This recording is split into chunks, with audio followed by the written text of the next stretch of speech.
Anchorage man has dedicated his life to keeping Alaskans safe by fighting fires. Georgina Fernandez tells us that mission isn't done yet. Flipping through these pages, he was my mentor, came to be one of my closest friends.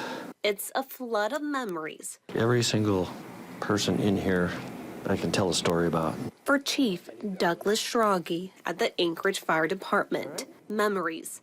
It's amazing how quickly it went by. Spanning 40 years this week, going back to when he was just 21 years old. I remember telling the oral board during my new hire interview, when they said, "How long do you want to work here?" I said, "I want to work a full career to retirement."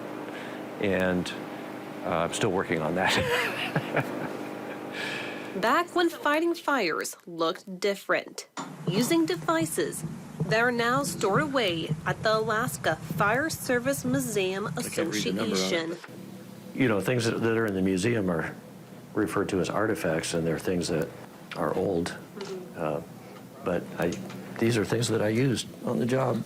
These devices, To think that my fingerprints could be on it is kind of cool. showing us a different time for the industry, from the protocol. Today, we have a much more deliberate, rational process for assessing risk.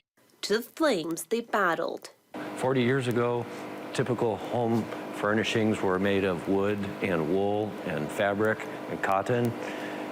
Today, everything is some derivative of a petroleum product. And the fires burn faster. Now 4 decades later, Fires burn faster, hotter, and more intensely than they did 40 years ago. new flames, but the same burning passion for Schrage. And I'm still as passionate about it today as I was back then. A flame Well, it's very gratifying. that's still burning deeply. Georgina Fernandez, Alaska's news source.